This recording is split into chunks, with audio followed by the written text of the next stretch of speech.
kita Oke. akan mengalami disaster yang tidak akan pernah dilupakan. Kematian yang sangat tinggi, rumah sakit kewalahan, orang terkapar di jalan, di rumah. Ya kan, sekarang kita kan juga punya memamerkan, memasang foto kejadian di rumah sakit Sutomo, di mana orang terkapar atau tertidur di lantai. Ya kan, itu menunjukkan bahwa atau berita tentang rumah sakit di Bandung yang sudah mau menampung lagi, IGD stop layanan, terus masalah-masalah oksigen, itu untuk mengingatkan, untuk membangun membangun orang-orang yang masih punya hati nurani. Ini serius loh, banyak orang yang terkapar di jalan. Angka statistik itu belum tentu merefleksikan kejadian yang sesungguhnya.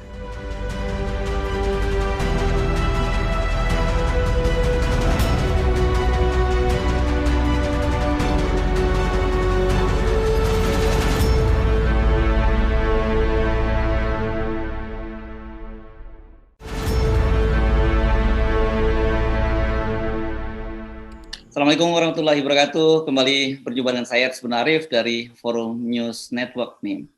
Udaranya hari ini terasa sangat panas katanya, dan seperti juga cuaca politiknya ini berkaitan dengan PPKM, di mana-mana orang sudah mulai mempersoalkan, apalagi kemudian fakta-faktanya hari penularan COVID juga mengamuk.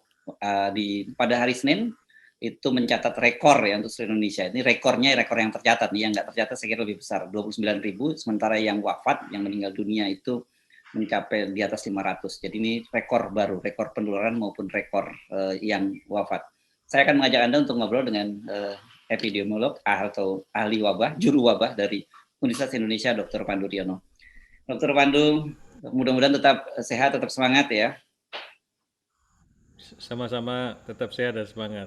Ya, ini penting ya, tetap sehat, tetap apa, karena sekarang ini kelihatannya bagi banyak orang termasuk saya pribadi, COVID itu sudah langsung berada di sekitar kita, karena banyak sahabat yang sakit, sahabat yang kena virus, banyak juga yang meninggal dunia, dok.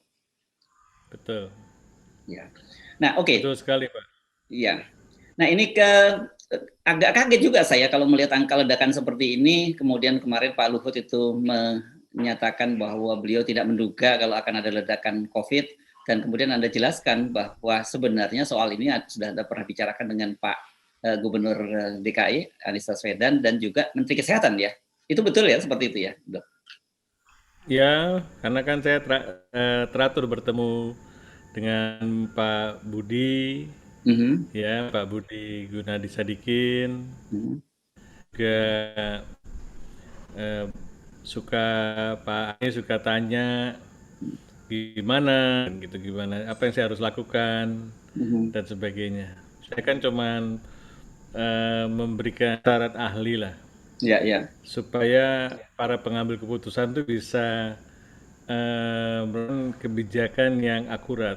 Mhm. Tetapi ternyata eh, pengambil kebijakannya itu ada di tempat lain, bukan Mhm. hanya di Kementerian Kesehatan, bukan hanya di gubernur gitu. Kalau waktu Pak Anies masih megang PSBB, wewenang PSBB itu dijalankan, betul-betul bisa dijalankan gitu. Mhm. Dan sekarang kan wewenang PSBB sudah tidak ada lagi. Ya. Wewenangnya menjadi PPKM gitu yang diambil alih oleh KPCPEN.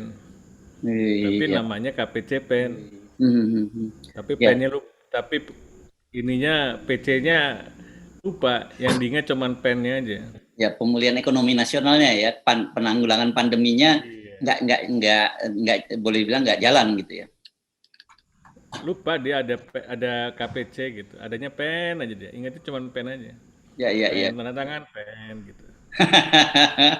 Oke, jadi sebenarnya mengapa waktu itu Pak Anies dan sudah mengusulkan pada bulan bulan Mei itu, apa memang sudah kelihatan sekali angka peningkatannya itu bahkan eskalatif seperti saat ini? Ya, jadi sebenarnya ketika mudik, sebelum mudik Lebaran tuh ya, Ya. bulan Ramadan dan kemudian perdebatan apakah mudik itu dilarang ya kan, saya bilang Waktu itu kan mudik nggak mungkin dilarang, hanya bisa dibatasi. Ya kan, jadi dibatasi siapa yang boleh mudik, pekerja migran saja. Yang bukan pekerja migran jangan pulang kampung gitu kan, jangan nostalgia. Jadi kalau itu bisa dilakukan, ya kan. Tapi kalau mau dilarang, satu-satunya jalan adalah menghentikan semua transportasi publik. Tapi kan nggak mungkin, ya kan, nggak mungkin. Jadi karena akhirnya dilarang, tapi tidak bisa diimplementasi. Dengan situasi seperti itu, waktu itu saya langsung membuat ilustrasi, ilustrasi yang saya bilang ini orang-orang pada mudik, pada masif. Ini sebenarnya orang-orang yang sudah dilarang tapi abai gitu. Nah, disitulah pertama kali saya menuliskan tentang herd stupidity, gitu kan?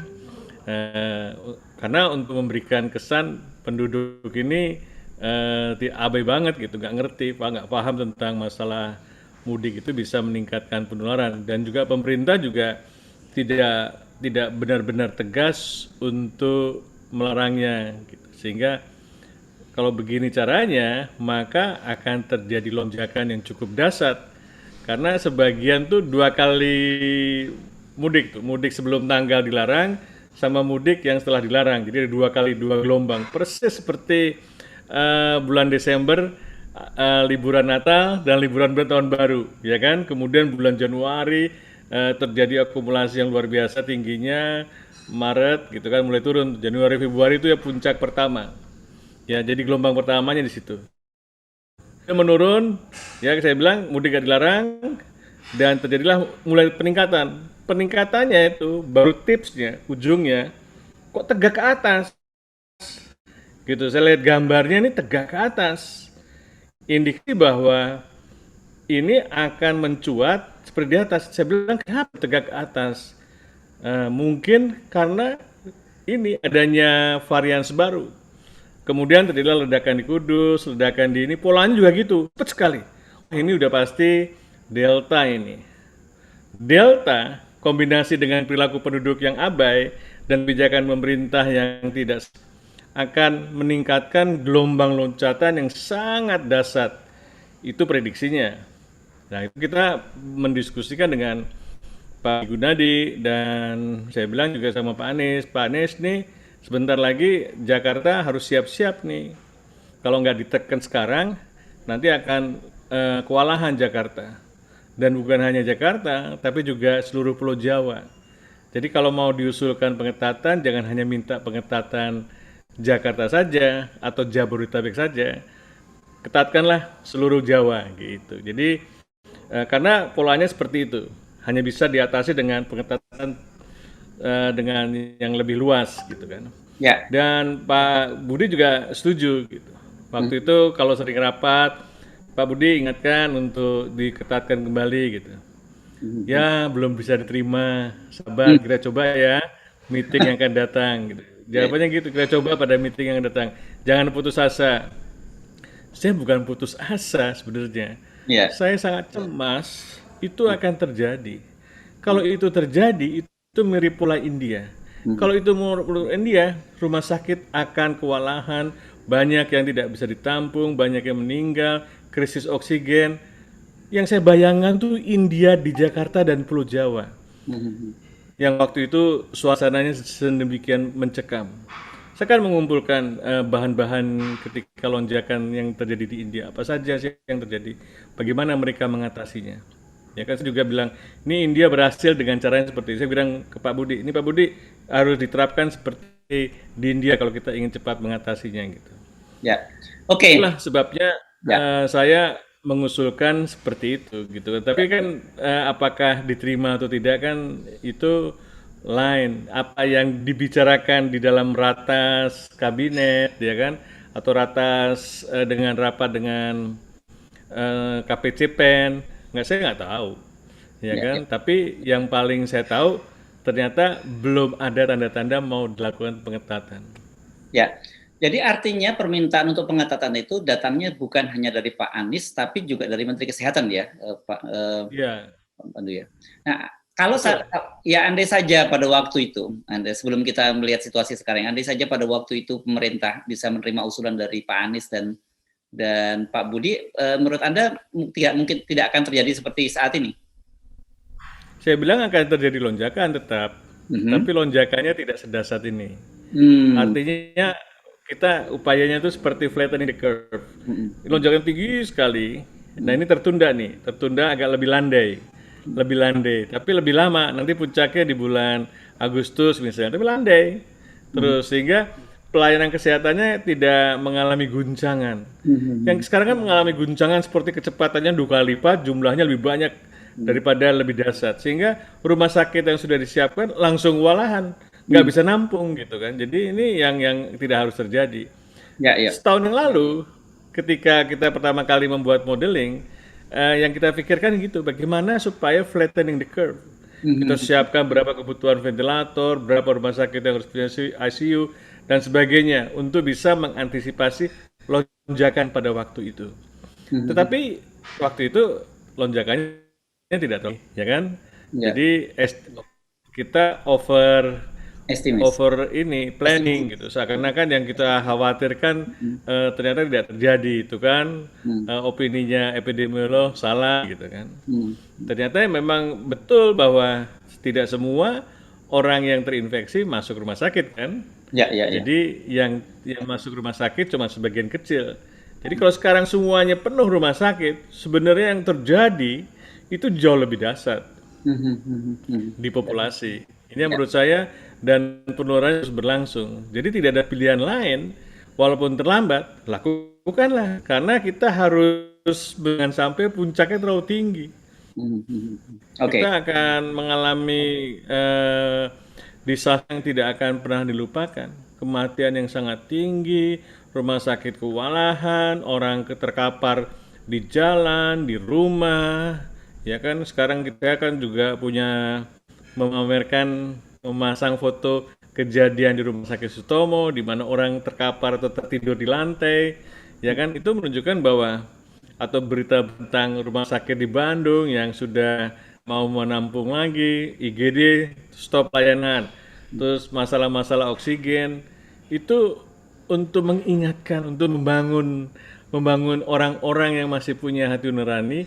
Ini serius loh, banyak orang yang terkapar di jalan. Angka statistik itu belum tentu merefleksikan kejadian yang sesungguhnya. Gitu. Ya, Itu ya. yang saya harapkan. Jadi kita harus serius menanganinya. Ya, bagaimana ceritanya ya orang seperti Pak Luhut yang diberi tanggung jawab oleh Pak Jokowi sekarang untuk mengendalikan COVID di Jakarta dan di Jawa dan Bali itu merasa terkejut bahwa tidak menduga gitu. Apakah emang beliau tidak dapat masukan-masukan semacam ini? Ya mungkin beliau sibuk yang lain kan. Hmm. Yang kita bilang komite penanganan COVID kan sebenarnya bukan tanggung jawab utama mereka ngurusin pandemi kan. Hmm. Kalau Pak Luhut kan ngurusin investasi, Pak Luhut Airlangga ngurusin yang lain ya kan. Sehingga mungkin tidak terinformasi dengan akurat walaupun mereka semuanya anggota KPCPEN. Makanya itu saya bilang KPCPEN bukan saja, karena ini dia ad hoc yang sebenarnya menteri-menterinya juga dari beberapa kementerian. Kembalikan sesuai dengan tupoksinya. KPCPEN sudah gagal. Strategi itu tidak akan pernah bisa berhasil mengendalikan pandemi karena tidak punya otoritas yang kuat, ya kan? Kalau menteri-menteri semua kementerian difungsikan, anggap saja kabinet sekarang adalah kabinet pandemi, ya kan, mengatasinya dengan pandemi. Gunanya apa? Untuk menyelesaikan pandemi. Kalau pandemi selesai, ya kan, mungkin selama Pak Jokowi dari presiden belum selesai. Paling tidak dia mewariskan sistem pemerintahan bagaimana mengendalikan pandemi yang andal. Tinggal bisa diteruskan oleh penggantinya. Ya kan, dengan demikian kita akan mewariskan kepada bangsa pada generasi yang akan datang. Ini loh pengalaman Indonesia membangun sistem pemerintahan yang bisa mengatasi pandemi. Semuanya direvitalisasi. Jadi semua fungsi-fungsi kementerian itu berjalan normal, pemerintahan berjalan normal. Sekarang kan semuanya seperti simpang siur. Ini tugas siapa sih? Ini tugas siapa gitu kan? Tiba-tiba juru bicara dari Kementerian investasi jadi jubir untuk mengatasi pandemi gitu kan. Susah gitu. Jadi bukan tupoksinya disuruh membicarakan hal-hal yang lain. Ini kan masalah ini kan masalah teknis, tidak setiap orang bisa mengatasinya. Jadi butuh manajemen yang kuat, yang mengerti masalah teknis. Kalau nggak ngerti yang minta bertanya, kalau mau bertanya juga bukan hanya mendengarkan, tapi bukan hanya dengar, tapi listening. Orang mendengar, tapi tidak listening. Kalau listening tuh paham apa yang disampaikan dan bertanya kalau tidak mengerti dan itu menjadi pertimbangan. Mendengarkan mungkin dibilang mendengarkan, tapi tidak listening. Ini kan konsep yang beda antara kalau konselor gitu ya, misalnya dokter ahli jiwa gitu, dia mendengarkan dan listening, ya kan? Nah, saya nggak tahu mendengar dan belajar memahami itu kan konsep yang berbeda. Oke, jadi Anda usul tadi KPCPEN ini pimpinan Pak Erlangga Hartarto itu dibubarkan ya. Jadi karena Pak Erlangga ini gagal lah dalam menangani COVID ini dan itu mestinya menurut Anda kembali ke Institusi KPCPN-nya juga gagal. Jadi institusi. strategi dengan panitia ad hoc itu bukan strategi yang baik dalam mengatasi pandemi bencana yang sedang berlangsung dan kita tidak tahu kapan selesainya. Still going on. Ya, ya. Itu kegagalan itu karena kemampuan mereka atau karena mereka sebenarnya tidak terlalu menganggap sepele lah soal COVID ini karena fokusnya lebih pada ekonomi gitu kan. Sejak awal kita melihat ada tanda-tanda semacam itu, Dok. Ya, bisa keduanya. Sebenarnya kan ini kan dibutuhkan leadership, ya kan? Dan juga nggak perlu dokter, ya kan? Misalnya kita dulu punya menteri kesehatan dokter tapi juga nggak ngerti apa-apa, ya kan? Sekarang kita punya menteri kesehatan yang bukan dokter tapi mengerti karena dia seorang manajer, ya kan? Dia memahami ini adalah masalah manajemen harus disiapkan, apa yang harus dilakukan. Dia tinggal tanya, ya bisa tanya sama saya, Mas Pandu, ini gimana nih masalahnya seperti ini, gitu kan? Ya saya bilang ini salah Pak, gini-gini nih. Ya kan pertimbangan. Tidak harus apa yang disampaikan harus dilaksanakan kan, karena Pak Menteri pasti punya pertimbangan-pertimbangan lain kan. Dan menurut saya memang harus begitu. Tidak harus seorang menteri di dalam bidang teknis adalah seorang yang ahli, tapi seorang manajer yang andal dan mau mengeksekut sampai tuntas. Oke, pada kasus Pak Budi ini mau tapi tidak punya kewenangan atau atau bagaimana nih yang Anda evaluasi? Kalau Pak Budi itu semua kewenangan yang dia bisa kerjakan, dia kerjakan. Ya kan? Semua apa yang dia bisa kerjakan selaku Menteri Kesehatan, dia kerjakan. Itu hebatnya Pak Budi. Ya kan? Kalau di luar dia nggak mau gitu kan. Dan dia berbasis sains. Ya kan? Tidak semua. Kadang-kadang dia seorang yang juga cukup pandai ya. Di dalam situasi tekanan-tekanan kiri kanan, dia cukup pandai menghindar supaya dia tidak terpojok gitu. Dan itu kan keahlian yang beliau nyai gitu kan, dan menjadi kenapa dia tetap bisa terus melaksanakan pekerjaan. Dia bilang, saya tidak janji apa-apa, tapi saya janji akan bekerja keras dan akan membuat Indonesia lebih baik. Ya. Hanya itu. Tapi kewenangannya ternyata terbatas dalam soal pandemi ini. Oh iya. Ya, ya. Iya. Ya. Seharusnya beliau punya kewenangan yang lebih.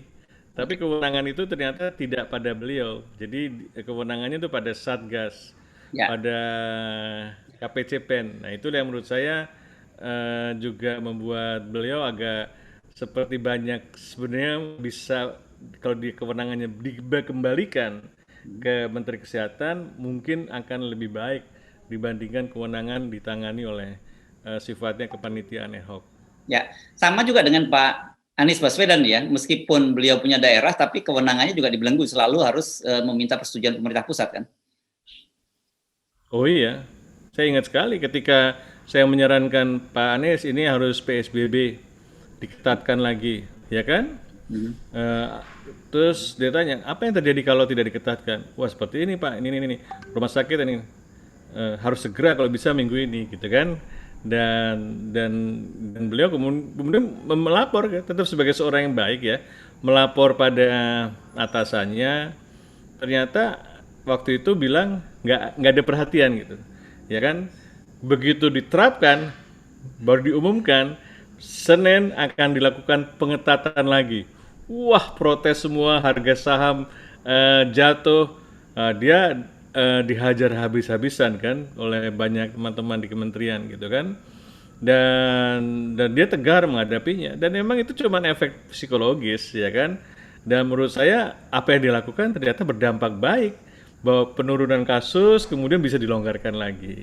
Ya kan, tidak menimbulkan kehebohan rumah sakit menjadi kolaps, ya kan. Jadi ini menurut saya, nah sebenarnya langkah-langkah itu juga dilakukan negara lain, ya kan. Negara lain melakukan lockdown gitu, misalnya kan, diulang lagi, lockdown lagi gitu kan. Dan bukan berarti semua kehidupan ekonomi akan benar-benar ditekan, kan tetap ada kegiatan-kegiatan yang lainnya. Dan itu yang sebenarnya yang harus dilakukan. Tapi karena pemerintah pusat merasa itu kewenangannya, ya, diambil alih gitu menjadi PPKM gitu kan. Sebenarnya kesalahannya kalau mau diambil alih lewat regulasi, karena itu tidak sesuai dengan undang-undang karantina. Ya kan, undang-undang karantina itu hanya kemungkinan karantina wilayah atau pembatasan sosial berskala besar. Nggak ada yang namanya PPKM. Ya kan, kalau bilang, oh PPKM sama aja dengan PPSBB. Tapi di dalam undang-undang tidak ada nomenklatur seperti itu. Ya, Jadi ya, ya. sebenarnya bisa saja pemerintah itu merevisi peraturan pemerintah PSBB yang tadinya diberikan kewenangan kepada pemerintah daerah menjadi kewenangan pusat. Itu hanya di peraturan pemerintah, bukan undang-undang. Tidak perlu undang-undang, karena undang-undang itu tidak mengisyaratkan bahwa itu harus dilakukan oleh pemerintah pusat atau pemerintah daerah. Ya, dan banyak yang menilai kan sebenarnya pemerintah mencoba memakai segala cara dengan nama-nama yang berbeda sesuai perundang-undangan itu karena pemerintah menghindari konsekuensi dari budget gitu, Dok. Dan itu kebijakan domestik, ya, kosmetik maksudnya. Jadi jadi kosmetik kan, oh pakai bibir merek ini dan sebagainya, kosmetik aja, ya kan. Dan menurut saya tidak menyentuh akar masalah, ingin menyelesaikan masalah. Nah, jadi mau dikasih nama ini, kasih nama ini, kata-kata darurat saja itu tidak mencegah kedaruratan, tapi begitu sudah keadaan darurat baru diterapkan darurat. Seharusnya bagaimana diterapkan secara lebih lebih lebih awal supaya kedaruratan tidak terjadi. Gitu. Itu Oke, yang seharusnya di situ. ya baik. Yang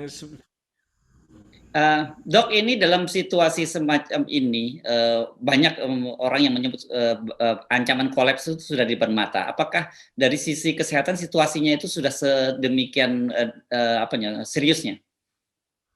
ancaman apa, Pak? Kolapsnya fasilitas kesehatan kita? Oh iya, sekarang sudah kolaps. Kalau menurut saya ya, Ah, ah, ah. Ya, yang definisi kolaps saya adalah kalau rumah sakit sudah tidak bisa menampung lagi, itu sudah tidak berfungsi sebagai rumah sakit, ya kan? Jadi sudah banyak rumah sakit yang menyatakan tidak menerima, IGD ditutup, artinya tidak menerima kasus baru. IGD rumah sakit ditutup karena oksigen tidak ada, ya kan? Jadi mereka menyadari bahwa sekarang rumah sakit bisnis oksigen. Bisa krisis oksigen yang terjadi di India juga bisa terjadi di Indonesia. Ya bisa lah, karena setiap orang pengen pengen menghirup untuk bisa itu kan jadi fungsi pernapasannya terganggu, ya kan? Oksigennya menurun, seharus diberikan oksigen. Di setiap orang yang sakit, yang berat, itu membutuhkan tambahan oksigen. Tapi begitu banyaknya, karena dalam waktu singkat orang banyak membutuhkan, kita tidak mengantisipasi kebutuhan sebanyak itu, ya terjadilah krisis oksigen.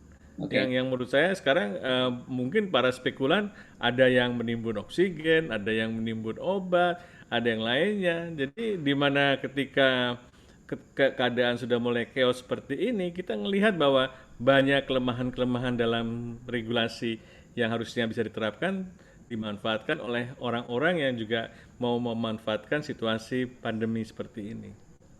Nah, kita jangan sangat terkejut bagaimana mungkin ada kasus seperti di Rumah Sakit Sarjito, Jogja, 63 orang meninggal dalam satu hari, meskipun kemudian dibantah bahwa tidak semua karena kekurangan oksigen, tapi tetap saja angka 63 itu kan dramatis sekali tuh, Dok. Bagaimana mungkin hal itu bisa terjadi? Ya, orang dalam situasi berat ketika membutuhkan oksigen dan oksigen tidak tersedia, maka semua organ akan mati perlahan-lahan kan, karena kebutuhan oksigennya tidak terpenuhi. Ya kan, bayangkan otak tidak menerima oksigen beberapa detik saja itu sudah mulai pingsan, dan semua sistem ini membutuhkan oksigen. Ya, oksigen itu bisa dibuat sebenarnya, ya dengan mesin dan sebagainya. Ya, ada namanya, kalau di India itu termasuk ada mesin oksigen, namanya oksigen konsentrator. Itu dari air diolah terjadi oksigen yang bisa dipakai secara portable. Indonesia juga pernah mengirim kemarin mungkin 2000 ya, dan tabung oksigen ke India. Tapi sekarang gak ada yang nolong Indonesia. Ya kan, kenapa bisa terjadi seperti itu? Karena kita tidak minta tolong. Kenapa malu untuk tidak minta tolong? Minta tolong aja. Saya tadi sore bikin permintaan, "Hi friends, Indonesia needs oxygen, help me," gitu kan? Saya nggak malu. Orang kita memang lagi butuh sekali oksigen, ya kan? Orang dicekik sebentar aja bisa meninggal. Itu kan oksigennya tidak diberikan kepada otak dan sebagainya. Ya. Jadi kekurangan beberapa detik, beberapa menit, oksigen tiba-tiba tidak ada, disruption. Iya, orang yang butuh oksigen benar akan meninggal. Tidak bisa tidak. Jadi oksigen memang menyelamatkan jiwa. Ya. Jangan kemudian ada juru bicara bilang, "Oh, kalau kelamaan pakai oksigen akan merusak juga." Iyalah, tapi kan sekarang kita butuh oksigen. Jangan membela diri bahwa kalau kelamaan pakai oksigen akan berbahaya. Bukan itu cara yang tidak empati, ya kan? Menurut saya sudah tidak pantas lagi dikeluarkan oleh seorang juru bicara Satgas misalnya. Ya, termasuk juga bahwa dari Kementerian Kesehatan membantah kalau Anda tadi menyebutkan collapse, sekarang nggak collapse, hanya over capacity gitu. Jadi apa sebenarnya bedanya antara collapse dengan over capacity? Ya, saya tanya lagi, apa bedanya mudik dan pulang kampung? Sama aja. Yang ngajarin siapa? Ya kan? Yang ngajarin mudik itu beda sama pulang kampung, ya collapse sama over capacity atau paralysis ya, kalau ada beberapa media mengatakan sudah paralyzed gitu kan, sudah lumpuh, sama aja kan, sudah tidak berdaya. Tapi kan apapun namanya, tapi fungsi kan rumah sakit ya konsekuensinya kan beda tidak. itu. Antara over capacity dengan collapse dengan lumpuh itu kan tiga hal yang berbeda itu. Kalau Betul. collapse dengan lumpuh itu hampir sama gitu. Dan itu kan Iya. berdampak pada penanganan yang dilakukan oleh pemerintah. Iya. Jadi ada fase denial. Ya, dari dulu juga mengatakan yang dilaporkan jumlah yang buat apa melaporkan jumlah yang sembuh? Ya, pasti sebagian besar akan sembuh. Yang kita lakukan tuh berapa jumlah yang meninggal. Kenapa kok tidak pakai jumlah orang yang meninggal? Karena yang meninggal meningkat terus. Ini tidak baik untuk pencitraan gitu kan. Ini kan masalah pencitraan. Kalau saya sebagai komandan untuk menangani pandemi kan saya harus melaporkan kepada bos saya supaya saya tidak dimarahin. "Pak, lapor, sudah banyak yang sembuh. Pak, tidak semuanya beres." Padahal nggak beres, ya kan? Rumah sakit tidak kolaps, hanya over capacity. Ya kayak gitu-gitulah. Jadi supaya melunakkan keadaan benar-benar menjadi keadaan yang itu kan tidak baik juga. Ya lapor saja, Pak Presiden, mohon maaf, saya tidak bisa mengendalikan sepenuhnya. Sekarang banyak rumah sakit yang tutup, laporkan aja. Sekian rumah sakit di Bandung tutup, sekian mengalami kekurangan oksigen, ternyata dari kekurangan oksigen, laporkan saja. Apakah mau disebut collapse, apakah mau disebut over capacity, laporkan keadaan yang sesungguhnya yang terjadi di rumah sakit. Itu saja, itu tidak boleh nggak usah pakai istilah. Ya kan, istilah bisa pakai apa aja, itu kan hanya pemanis, tetapi melaporkan kondisi yang sebenarnya dengan jujur, itu yang terbaik. Ya. Nah, sekarang pemerintah sudah menerapkan PPKM darurat ya, Dok. Mari kita bantu publik untuk memahami seperti apa yang akan terjadi di saat ini kira-kira. Ya, jadi ini kan situasi darurat ya, di mana penularannya sangat tinggi. Dan virusnya ini mempunyai kemampuan daya tular yang lebih hebat dibandingkan virus yang lama. Anggap saja 2 kali, ya kan? Kalau dulu misalnya satu orang yang membawa virus hanya menularkan 2 orang, sekarang bisa 4 orang. Terus 4 orang tadi menularkan setiap orang dari 4 ke 4 laginya, ya kan? Jadi seterusnya. Itu hukum yang berlaku secara matematis. Artinya apa? Artinya jangan sampai kita terinfeksi dan menularkan ke banyak orang. Bagaimana caranya? Salah satu caranya yang dengan PPKM darurat adalah supaya kita menghentikan semua kegiatan yang tidak perlu. Tidak perlu berpergian kalau memang tidak perlu, ya kan? Dan makanya diliburkan semua orang yang mempunyai gaji, karyawan, ASN, semua kerja di rumah selama 2 minggu ini. Sampai tanggal 20 kan, kalau nggak salah. Itu kan sementara. Dan gunanya apa? Itu kalau betul-betul dilakukan, itu bisa menekan penularan yang cukup besar. Kalau betul-betul dilakukan, ya kan. Kemudian pakailah masker. Kalau ada orang yang bergejala, janganlah kemudian mengobati sendiri. Konsullah ke dokter, ya kan, dengan cara obat apa yang harus dimakan. Jangan kemudian seringkali mengobati sendiri. Padahal ini adalah disebabkan oleh COVID, virus, minum antibiotik, gak ada gunanya. Yang ini menurut saya, apalagi nanti dianjurkan minum cacing gelang, obat cacing, itu juga nggak ada gunanya gitu kan. Jadi sebenarnya yang cara terbaik kalau tidak bergejala ya tinggal di rumah, isolasi mandiri. Kalau punya, tidak usah panik beli oksigen, beli makanan, nggak perlu kok. Makanan yang cukup sehat, banyak buah-buahan dan banyak protein itu sudah cukup membantu. Tidak perlu harus mengejar atau tergoda harus membeli obat, memborong obat dan sebagainya. Ada yang memborong, ada yang menyimpan tabung oksigen padahal dia nggak butuh, padahal dia nggak sakit.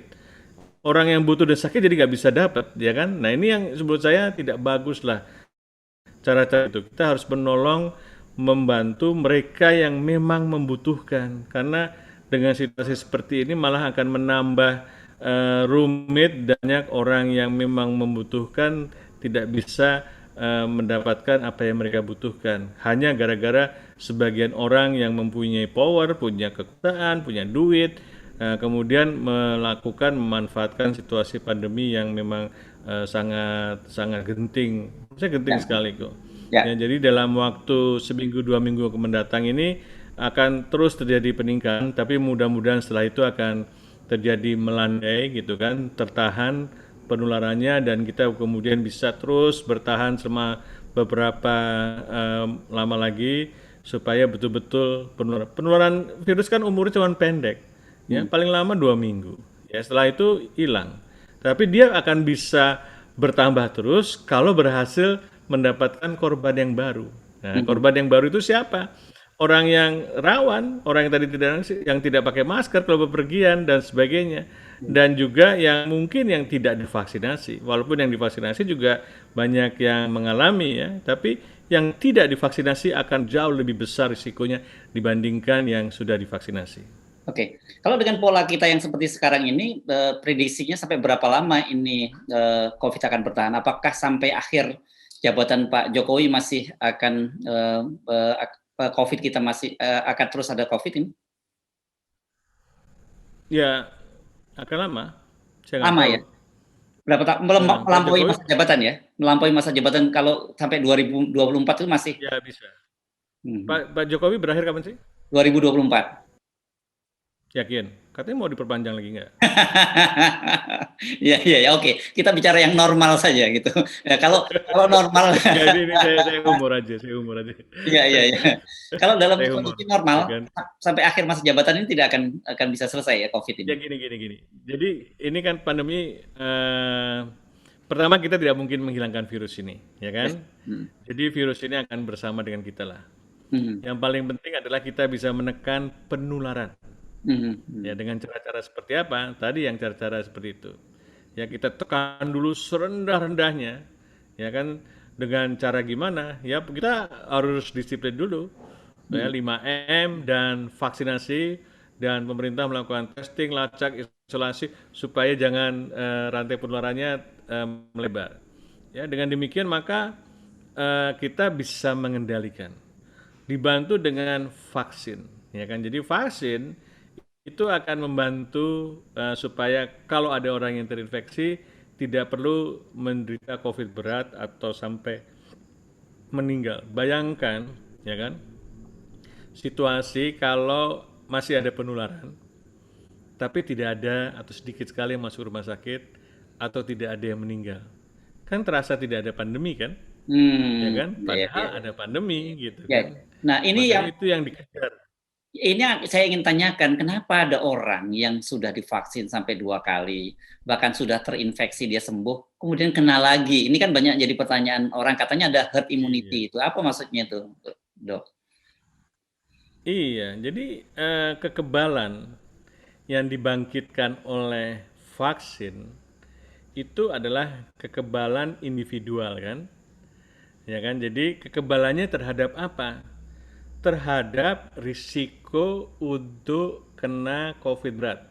Dia bisa saja terinfeksi, tapi tidak akan mengalami COVID berat karena ada sistem perlawanan tubuh antibodi yang melawannya supaya tidak menjadi berat atau tidak meninggal.